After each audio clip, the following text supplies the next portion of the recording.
Hey friend, happy fall. I don't know if you're like me, but as soon as September hits, I'm all about all of the fall things. I want to get the house decorated. I want to have all the comfort foods. And so I thought today I'd bring you along as we make a pumpkin pasta recipe and an apple crisp. And while all of that cooks, we'll kiss the house with just a little touch of fall. Hey, if you're new here, my name is Ashley, and this is Homemaker in the Making, where I document my journey leaving corporate America and coming home to be a stay-at-home mom and homemaker. I don't have all of this figured out, and I'm still learning how to do many of these things. So come along with me and we'll figure this out together. So I thought that we would start with our apple crisp and go ahead and get it in the oven because it does take about 30 to 40 minutes to bake, and then we'll go on to our dinner recipe and decorating. My son is down for his nap right now, so we're going to get as far as we can while he is napping. We're going to need 4 apples. I'm going to rinse these real quick. If you're not new here, then you know that I don't tend to measure ingredients. I measure with my heart.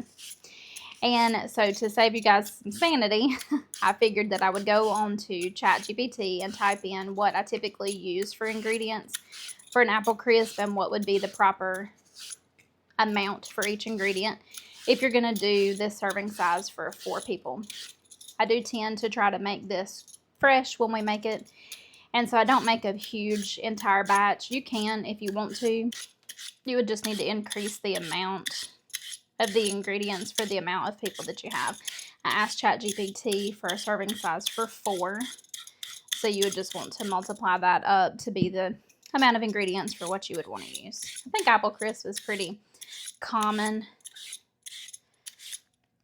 Something pretty common that people make, but I think some people get overwhelmed by trying to make something homemade. And so I thought I'd just come on today and take you along the journey for one of our fall favorite desserts.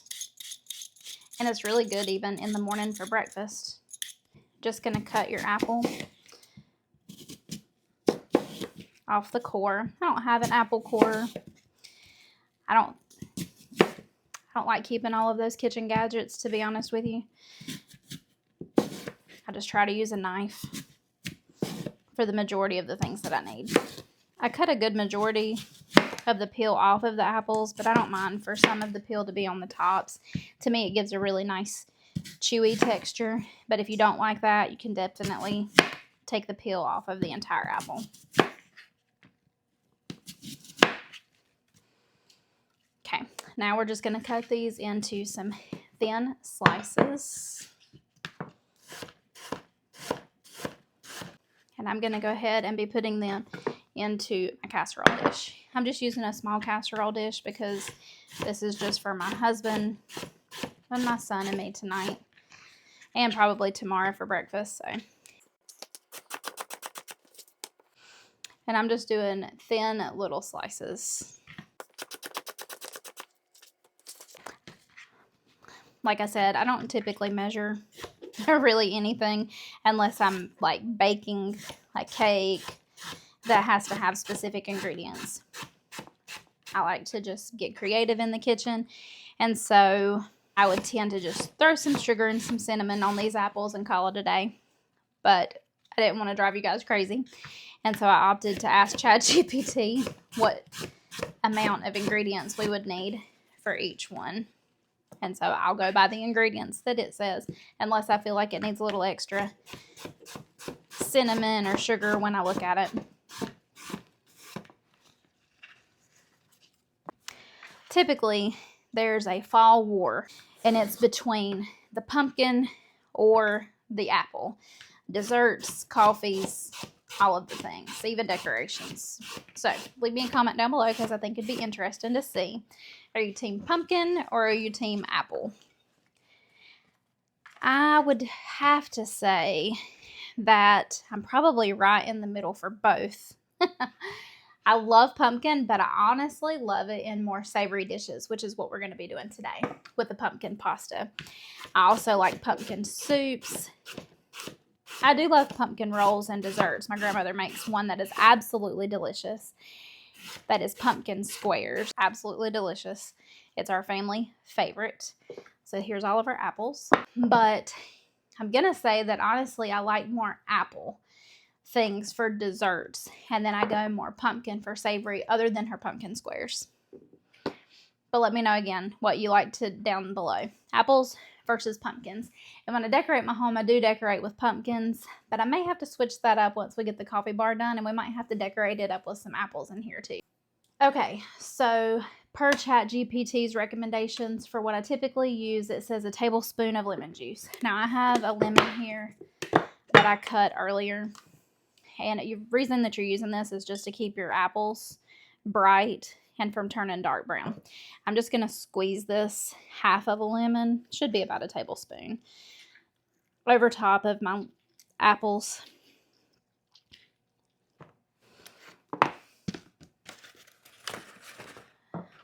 Move some of that out of the way so you can see.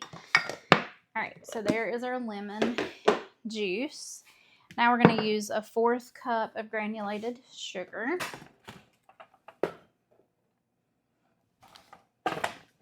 And you're just going to sprinkle that down over top of the apples.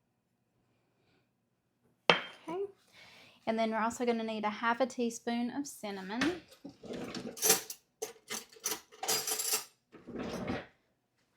This is a 1/4 of a teaspoon, so we're going to double it. Sprinkle it down. Sprinkle it down. I always tend to put a little pinch of salt into anything I'm baking. To me, it just brings out the flavor. It just balances everything out. So it does say to mix this into a bowl that's separate.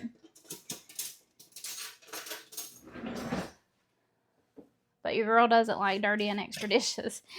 So we're going to try to mix this into the container that it's in.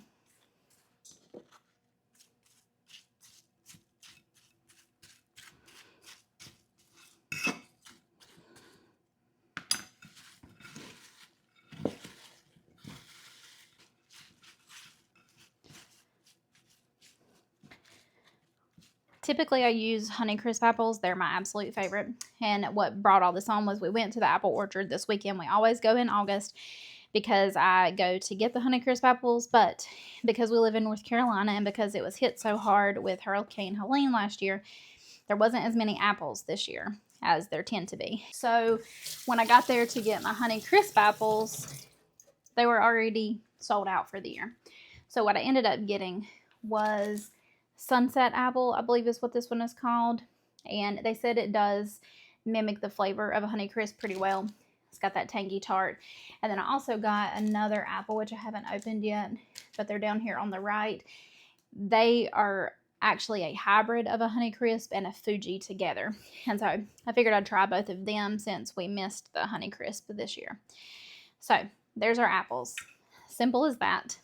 Just a couple seasonings. You probably have all of this in your cabinet, even if you're not a cooker. Now, what we're going to top this with is going to be what makes it totally delicious. Now, you will need another bowl. And that's just because you want to make sure that you get the butter and everything all mixed together. So you're going to do a 1/2 cup of old-fashioned oats. I have a 1/4, so I'm just going to measure out a 1/2. And then we're going to do a 1/2 cup of all-purpose flour. And again, I tend to just eyeball this. I needed to use the rest of this up, so we're going to use that. That was probably only a tablespoon anyway. There's a 1/4 and then a little shy of a 1/2 since I put that extra in there. Then we're going to use a 1/2 cup of brown sugar. And you want to pack your brown sugar, so I just press it along the side to make sure it's good and packed. A 1/4 teaspoon salt.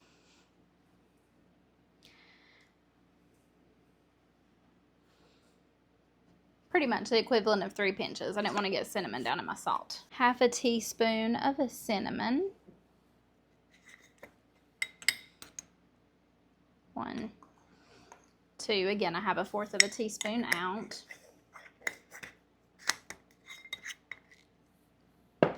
This one doesn't call for nutmeg, but I'm going to put just a little bit like 1/8 of a teaspoon of nutmeg.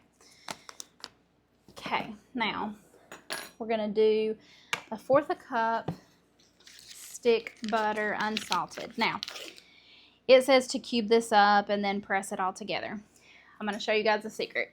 I do this for anything that I need butter application for, like my biscuits, any kind of baking or anything that calls for butter that you have to like knead into the dough.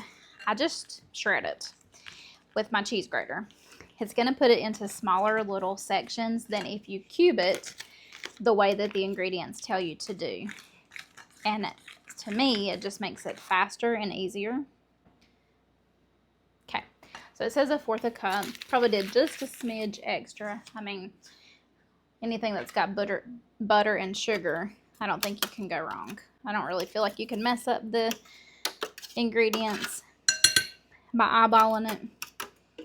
Like I said, that's what I typically do. Now,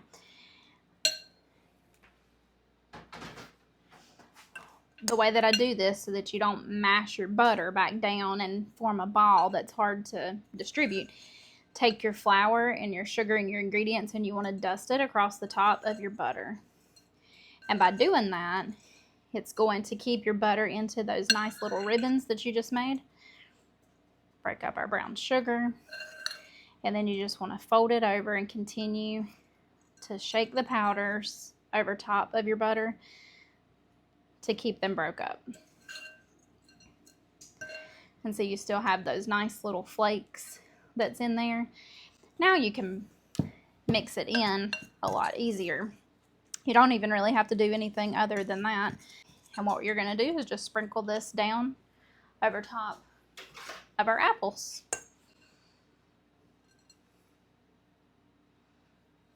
That butter is going to mix and melt down into it, and it is absolutely delicious. You're going to bake it on 350 for about 30 minutes. Might take about 40. I guess it just really depends on your oven too. Okay. Now, we're going to go ahead and pop this in the oven. Oh,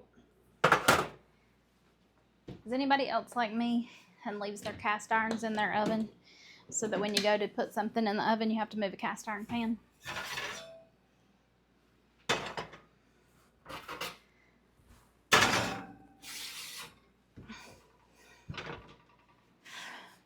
Okay. Now, my son should be up before this is finished. Typically, I try to set a timer on my phone, but he should be up well before 40 minutes. So we're going to set it for, I'm actually going to set it for 30, and we'll add 10 minutes if need be. So there's 30 minutes. I'm going to reset my kitchen and we'll start with dinner.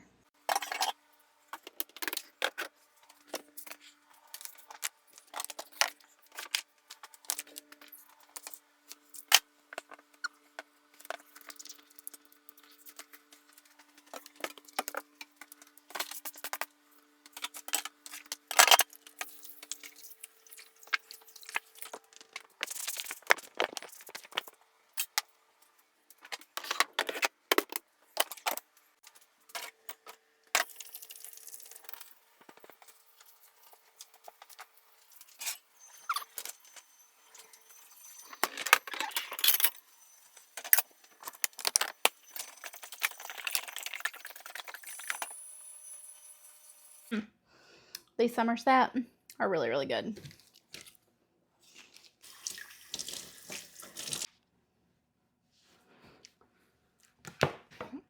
Okay, friends, so for this pasta, I got this idea just walking through the grocery store. I love to look at the new things that they're getting in at Aldi for any of the new seasons coming up, and I saw this pasta. It's the Specially Select blend, and it's pumpkin butternut squash pasta sauce. I make a butternut squash soup homemade that is absolutely to die for. Has tons of vegetables in it that you can sneak in there without your kids knowing, or your husband if he's like mine and a picky eater. So when I saw this, I thought, this is interesting. Let me look at the ingredients. So what it is pumpkin puree, tomato puree, butternut squash, heavy cream, sugar, organic carrot juice, concentrate, butter, cayenne pepper, citric acid, onion, garlic, parsley flakes, salt, and spices. And so since it had that hint of cayenne, I knew it was going to be a little spicy. And so I thought, why not try to pair this pumpkin with some sausage? And since it's got a little kick inside of our ingredients, I decided to go with the jalapeno cheddar Johnsonville sausage just to give it a little something extra. So we'll see how these two pair together. I like to try things out like this that's new and kind of a twist on things. The pumpkin's a twist already because normally it's used in more sweet applications, but I really like it in savory applications. The jalapeno is an extra little kick. And again, I'm going to try to hide as many vegetables as I can for my family at one time. So we're going to chop this onion. While I'm chopping all of these ingredients, I do have a pot of water that's coming to a boil. I just use a saucepan to do my noodles in. And then I also have my cast iron skillet set on medium. I really like cooking with cast iron. Now, you don't want to cook anything that's like acidic in it. So because this has tomato in it, I won't actually put this sauce down inside of it. I will transfer this to a different pot to combine everything together. But the reason that I like to cook it really browns sausage or any kind of meat very well. I feel like it really sautés vegetables very well also. And so I opt to always use a cast iron for that. And if this recipe itself didn't have the tomato paste and the acids inside of it, then I would go ahead and finish cooking this in my cast iron. I'm sure you probably could, maybe, I don't know. Comment down below if you know for sure if you could use it occasionally for acidic things like this, or if it's still a no-no. I've always heard that it's a no-no, so I don't do acidic foods in my cast iron. So we're going to open this pack of sausages. And I think for this recipe, I'm going to do maybe 4 of the sausages. I don't know if my husband is going to eat it this way. He really likes the sausages just to be cut in half if I'm not cooking them on the grill, and to fry them in my cast iron pan and put it on a sandwich like a hoagie roll. Okay, so while both of my pan and my pot are coming up to boil, I'm just going to cut these up. I thought about just doing round slices of the sausage, but I think I'm actually going to cut it in half and then dice them.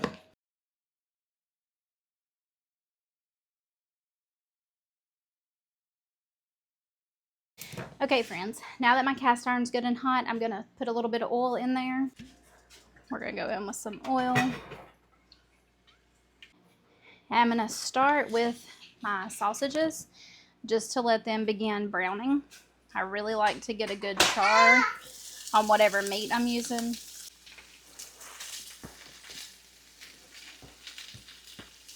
And if you're adding things to your pan, if you're not a cook, turn your knife blade up so that you're not dulling your knife to put your items in the pan. So while we're letting that brown, I'm going to go ahead and dice up some of this bell pepper. I think I'm only going to do about half of it for this recipe. I do typically go ahead and cut the rest of it off of the pepper so that I can easily either freeze it or have it prepped for other recipes.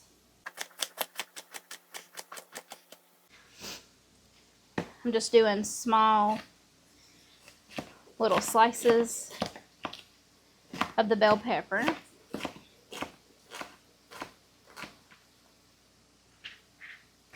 And then I'm going to go in and turn it sideways and cut it in half. I like to have a little bit different texture with pastas. Now, if you don't like any of these vegetables, you don't have to include them. Ain't that right? They don't have to include them. Put in here what you like. If you don't like mushrooms, leave them out. If you want to use red pepper, if you want to use red onion, use it. But what I typically do when I add in peppers is I do my onions and my mushrooms After I've seared my meat, I let them cook a little bit, and then I throw my peppers in last so that they still have a little bit of a crunch to them. I don't want them to be like totally soggy and no texture, because that's one of the reasons I'm adding them, plus the nutrients too. So here is our meat right now. I'm sorry guys, I don't have any fancy setup, so I'm just holding you in my hand while I'm doing this, so bear with me. You can see how we've got a little bit of browning action happening on these. So it's time to kind of toss them around again.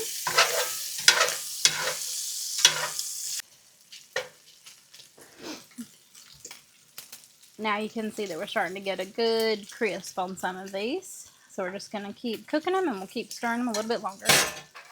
And tip, if you're cooking with cast iron, you want to use something that's metal or wood to cook with it. And don't leave them sitting on there because they get hot too. Just set them to the side. Okay, so that looks really good. I'm going to go ahead and add our onions and mushrooms. I'm just going to slide this over to the side. And we'll deglaze this part of the pan. All the stuff that's sticking should come off pretty nicely once we add those in.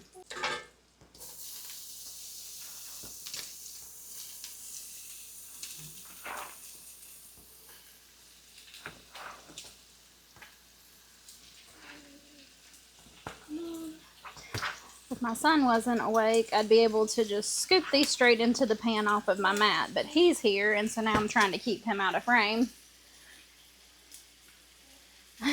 So I'm doing them just a little bit at a time. Okay, now I do try to season as I go, so I'm going to go in with a little bit of salt to the onions and mushrooms, and we're going to move them around a little bit on the pan. Let them sit for a minute. And just like that, our pan has come clean, so it'll be easy to clean. Now we're just going to mix our onions and peppers with our sausage and let that continue to cook for a little bit before we add our, I think I said peppers. We're going to add our onions and mushrooms to our sausage and let that cook for just a little bit until we add our peppers.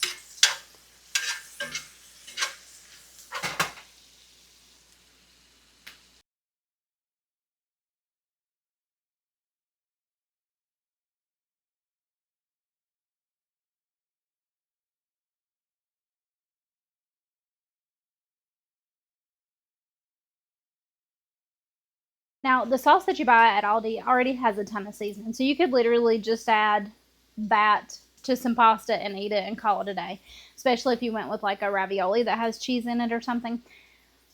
I'm just trying this as a new recipe. Never tried it before. Thought it sounded good and was a little bit unique. I like to be creative in the kitchen when I have a minute, and it doesn't always have to be homemade. You can do it semi-homemade like we are. Our canned sauce, our jar sauce is already ready.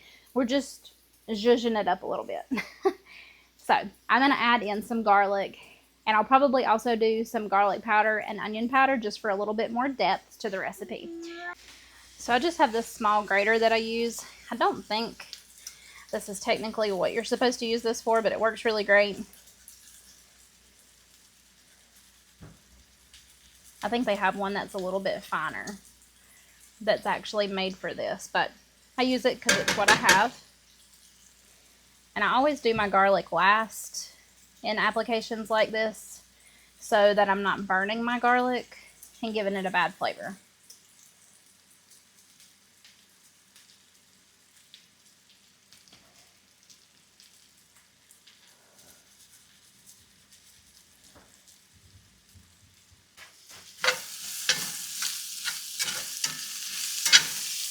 Oh, that smells so good. As soon as that garlic hits the pan.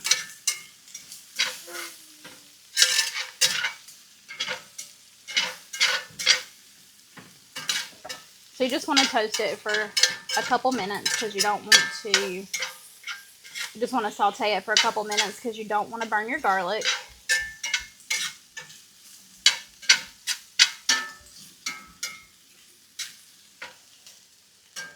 And I'm going to drop in a teaspoon of butter.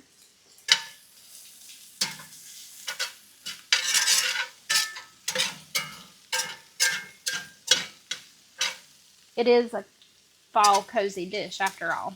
So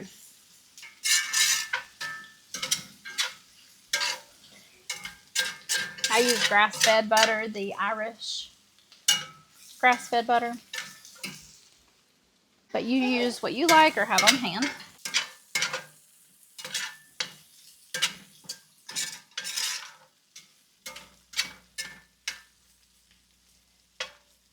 Now, since I don't want to put tomato-based or acidic products into my cast iron, I'm going to transfer this here because we've got our good sear and our flavors from the pan. We're going to just put them in here and add our sauce.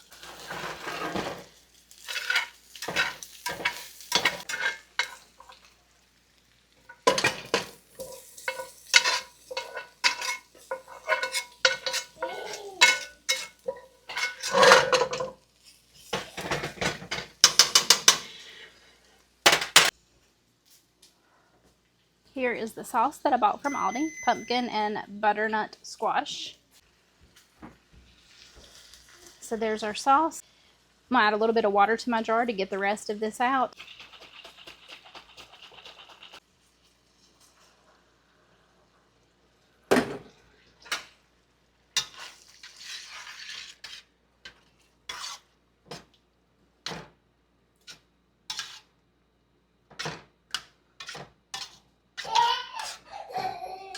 My little one's excited about dinner, I believe.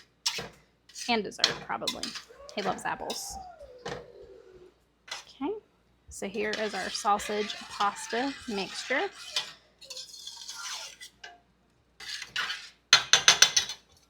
I'm going to give this a little taste test. I am going to go ahead and add about a teaspoon of garlic. There we go. And we'll stir that around.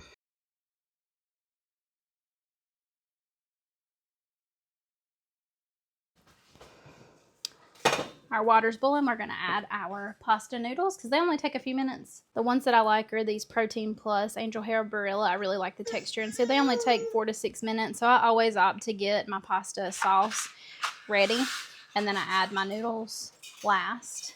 And I make a mess evidently while doing it. Real life in Ashley's kitchen. If you're not making a mess, it's not going to be good.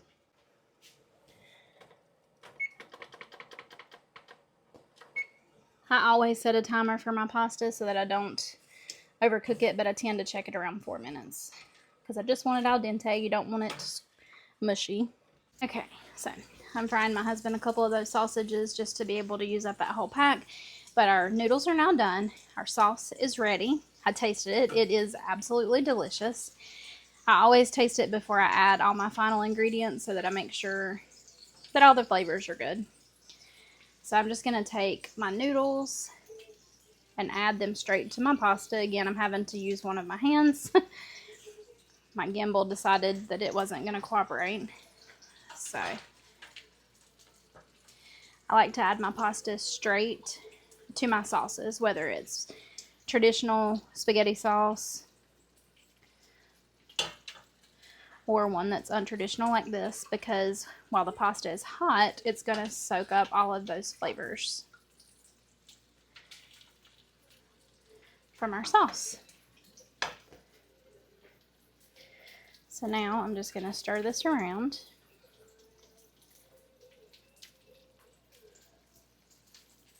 And this was just a half a box of pasta.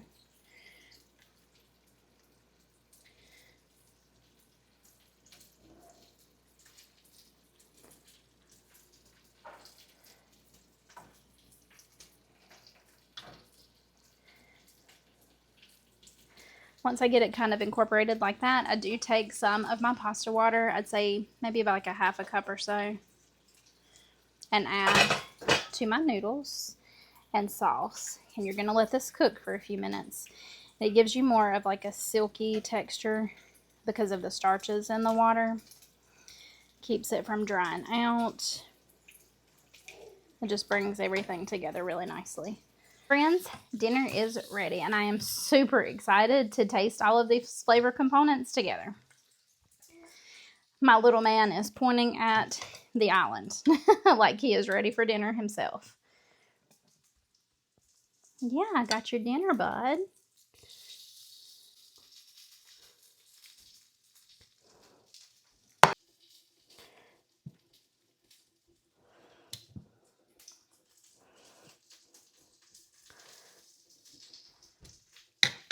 Ready to eat? Yeah, we're gonna eat right now.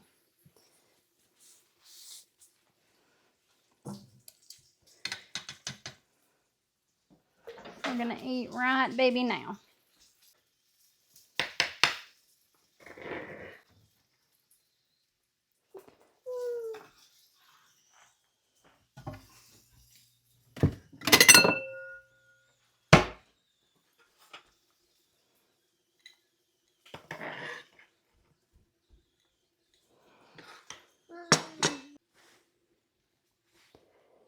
And just like that, dinner is ready.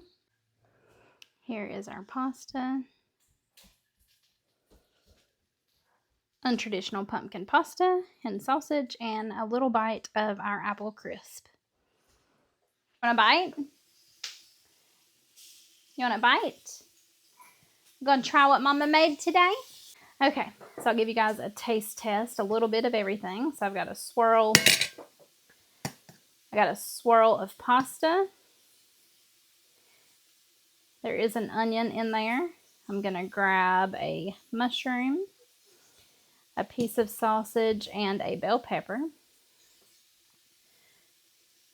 Now there's already cheddar cheese in the sausage. Let me give it a try and we'll see if it needs anything topped on it.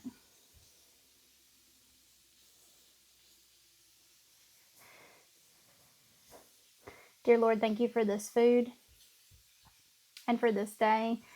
Please continue to bless our family and keep us. Be with Daddy as he's at work and help him have a good, productive day and bring him home safely to us. In Jesus' name, amen.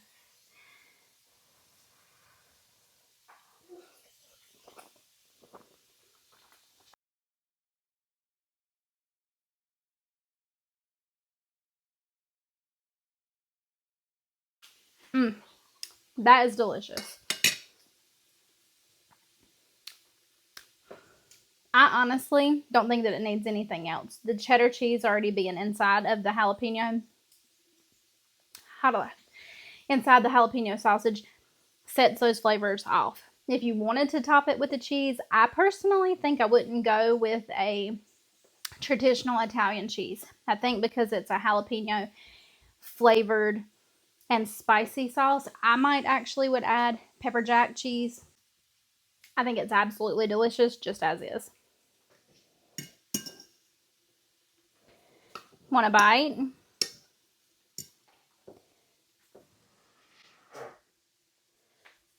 Bite. You want to try it? Mommy cooked it for you. Come here. Bite.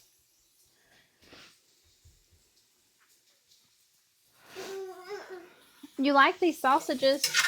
Bite.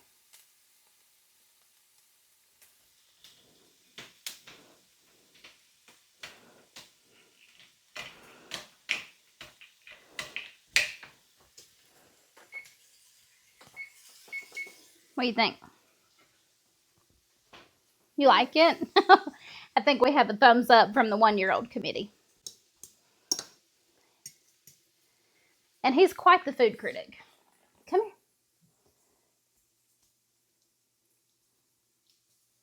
Good? Oh, yeah. More mama. More mama. Faster mama. Little man is hungry. We're going to sit down for dinner together because Dad's working a little bit late tonight. But I'll meet you guys back in just a little bit and we'll kiss her home with a little bit of fall. Let's sit down with Mommy and eat. Sorry, friends. I'm not used to doing taste tests yet. The apple crisp. Delicious. Tastes just like it always does. Even though I use the specific amounts of ingredients per ChatGPT. It's okay. Let Mama help you. Okay, friends. So I waited till my husband got home. He's giving my little man a bath. And so we're going to kiss her home with a little bit of fall. I don't have too many fall decorations, but I love pumpkins and especially ones that have texture like this. I just think that is so, so pretty. And I love teal, so I tend to sprinkle teal, burgundy, mustard colors throughout my home. I have a small fall tote that I use every year. And so these are things that I already had. not buying anything, especially, you know, since it's my first year, not really working. So we are going to use what we have. So we're going to use what we have to bless our home. I have a mustard colored pumpkin that I love. Another bright teal pumpkin. A friend got me this one and it lights up, but I think I took the batteries out to preserve it so that it didn't mess up for being in storage, and so we will put batteries in that. This is one of my absolute favorite Scentsy warmers that I have. I don't have a ton of Scentsy warmers, but this thing is absolutely beautiful. It's the Enchanted Pumpkin. Typically they come out with them in the fall time, but I love this. Might put this in my kitchen and replace the one that I have over here. I have this little squatty teal pumpkin that I think is so, so cute. I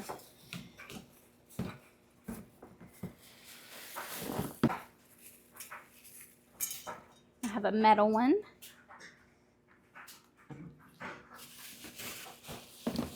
I have some little pumpkins that I got from the Dollar Tree, I think is where I got them. This is one of my favorites too. I usually put this one in my kitchen, but we'll see this year. Not sure where we're going to put things. This year, not only am I having, you know, am I decorating, but I'm actually having to think about what I'm doing with things, because it's the first year that I have a baby that's actually walking. My son is 1, but he is definitely on the move. He is independently walking and into everything. So it definitely has to be in a safe place, because all of this is glass and this metal one he could get hurt on. So I do have these strong strips that we bought so that I can anchor it down just to be safe. And then I had this sitting here too, because when we went to the apple orchard this past weekend, we went to the Goodwill, and I had been wanting a frame that had a bunch of different slots for pictures to update, like family pictures in our home. And I love these warm tones. You can tell probably in my living room, that's what I like to gravitate to. And I have a little bitty wall where our big 12-foot windows are not, and I wanted to put one there, and this is like the perfect size. So that was something else a little bit warm and cozy for fall that I'm going to be working on. Not going to do that tonight, but I also have a candy dish that I bring out that one of my friends got me. I tend to leave this out all the time until we had to redo our kitchen and our house for my son, and so it's been being put up. Once we finish the coffee bar, it'll stay out all the time because it's special to me.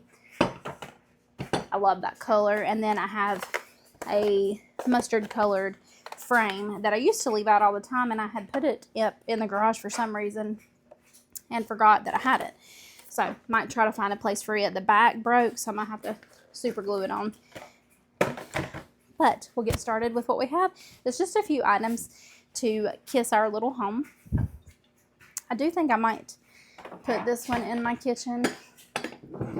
And if I put it here, just as a little bit of fall as you come into the back door, one, my island stays there, so it's safe. My son can't reach that far back, so that should be perfectly fine to stay there, I would think. Now, these two are probably my favorite, and I tend to like to put them someplace like this.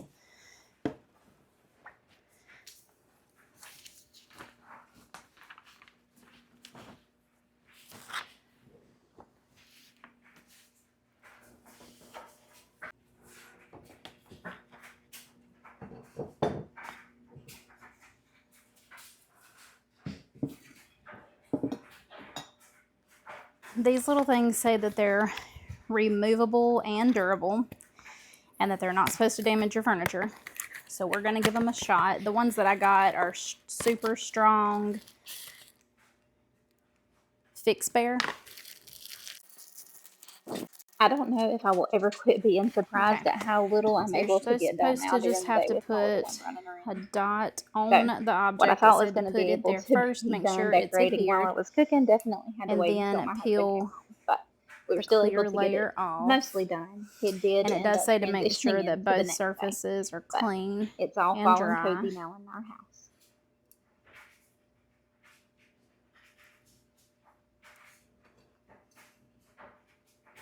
There we go. Little films are kind of hard to get to.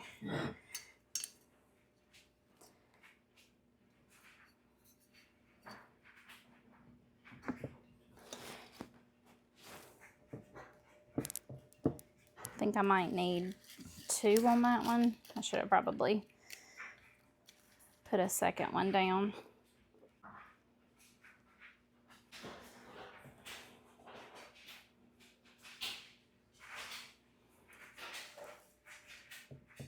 Pretty secure, feels like.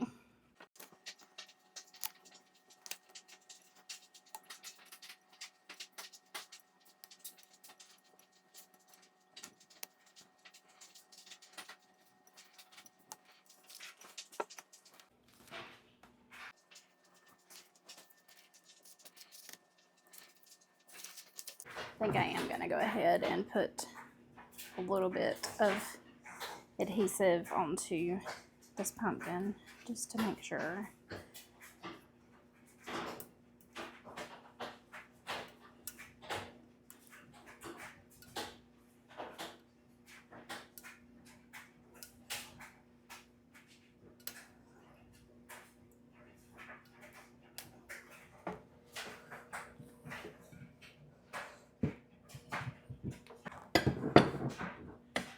For right now, I think the really only place that I can safely put these warmers is in my kitchen, because my son is already starting to play with the entertainment center, and this is where I would typically put that because it is so pretty on my entertainment center.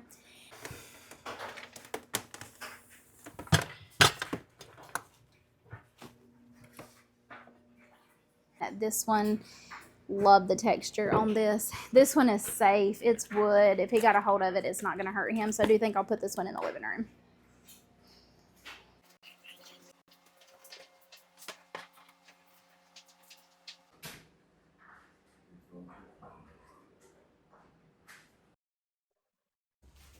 I love this little sign that you're seeing. I got this at the Christmas show a couple years back, and I'm able to switch out the inside of it for whatever season, holiday that's coming up, and then just have some standards that are through the year.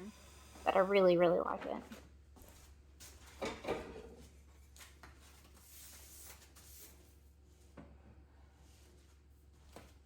I think the fall is probably my favorite. The leaf is actually like a gold copper color, and it's kind of shimmery. It's so pretty.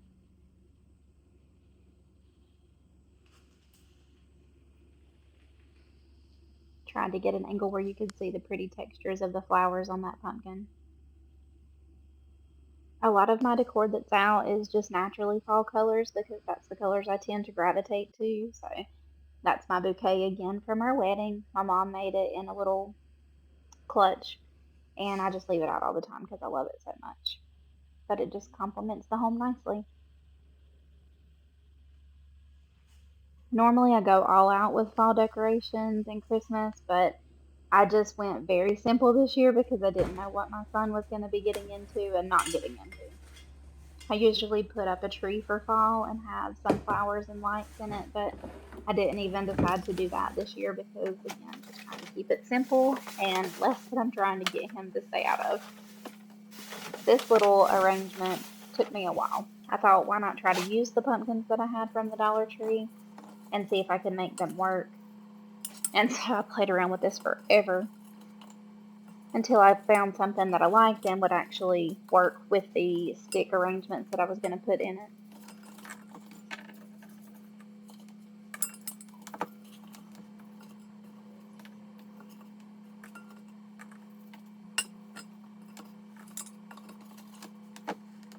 I did like the look of this one, but then I remembered that I was wanting to put the flower arrangements in it too, and that it wasn't going to be able to work with the stems from the flowers too.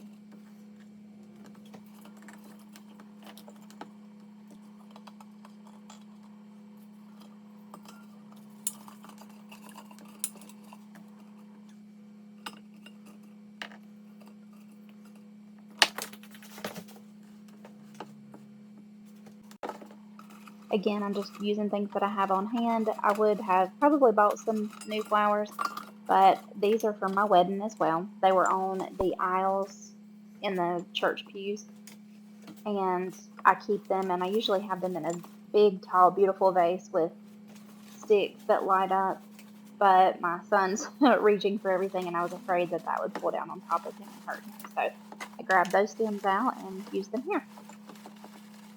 I'm definitely sentimental about stuff like that, and so I really am thankful that we used more silk flowers that I'm able to keep. I just love them. It's my favorite colors anyway, and since it was from our wedding, it's just super special seeing them throughout our home all these years.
Friend, thank you so much for taking the time to spend with me for these couple of days where we got to enjoy a couple fall dishes and got our home fall cozy. Let me know in the comments down below, do you guys enjoy decorating and what's your choice of decorations? And also, do you guys enjoy anything specific for the fall with your family or friends? I love engaging with you guys in the comments. Please remember, if you have not been told today, you do have value, you are special, and I'm really glad that you're here. And I look forward to seeing you again very soon.